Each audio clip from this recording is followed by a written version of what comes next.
Have you ever wondered how our habits, especially in old age, can affect those around us, even if no one has the courage to tell you? In this video, we'll talk about 12 bad habits of older people that can create friction in relationships, and if you stick around until the end, you'll discover how Buddhist wisdom can help you correct them, improving your life and the lives of those you love. But first, like the video, share it, and write us in the comments where you're watching from. It's important for us to keep in touch with our entire precious community. The morning sun filtered through the branches of the ancient trees of the monastery of Serene Mountain, illuminating the serene face of Master Ren.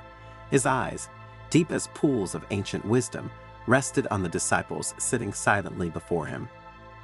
The air was filled with the scent of incense and the quiet that only places steeped in deep spirituality can offer.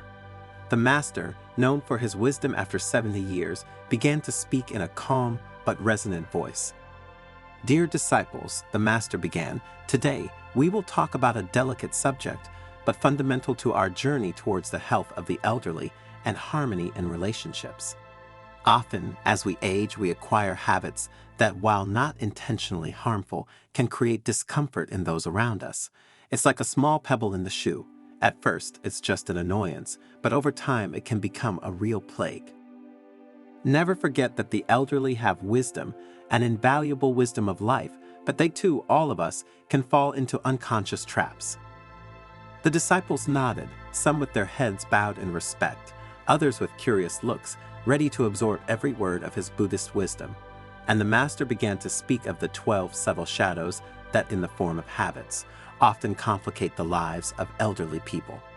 The Master paused, taking a sip of green tea. "The first of these habits," he continued, "is the tendency to complain constantly. The weather, the traffic, the food, the physical pains, a torrent of complaints that drains the energy of the listener. But remember your grandmother's stories?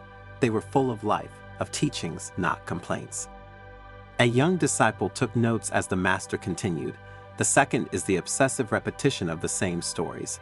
Of course, the elders have the wisdom of life, and their experiences are valuable. But when the same story is told for the 10th time in an hour, it loses its value and becomes a burden. Don't forget, the listener is not there to entertain you, but to share with you. Wisdom after 60 is not only remembering, but also knowing when and how to share." The third habit, said the Master, is intrusion into the lives of others. Often, in an attempt to help, one ends up giving unsolicited advice or criticizing the choices of others. Elders and their life experience are a guide, not a chain. Respect the space and decisions of others. The fourth is resistance to change and new ideas. The world is evolving, and remaining anchored to the past, rejecting all innovation, can make communication and mutual understanding difficult. True wisdom embraces the flow of life. The fifth, the Master continued, is self-centeredness, talking only about oneself, one's problems, one's past glories, without showing interest in others. Listening is a form of love, and wisdom after 50 teaches us to give, not just to take. The sixth habit is excessive criticism and judgment. Often, we tend to criticize the way young people live, work, or dress. Remember, everyone has their own path. Grandma's stories taught us tolerance, not condemnation. The seventh is poor personal hygiene or neglect of appearance. Although it may seem superficial, this can create discomfort and push people away. Taking care of yourself is a sign of respect for yourself and others. These are tips for the elderly that are often overlooked. The Master paused briefly, allowing his disciples to absorb his words. The eighth, he continued, is obstinacy and the inability to admit error. Wisdom is not in never making mistakes, but in learning from your mistakes and having the humility to acknowledge them. True Buddhist wisdom teaches us flexibility of mind. The ninth is excessive dependence on others, both emotionally and practically. While it is natural to ask for help when needed, constant dependence can become a burden. Cultivate autonomy while you can. Do not forget the elderly, but they too must maintain their dignity. The 10th habit is chronic negativity, always seeing the dark side of every situation, expecting the worst. This attitude not only makes you unhappy, but it casts a shadow on those around you. Wisdom after 70 should be light, not darkness.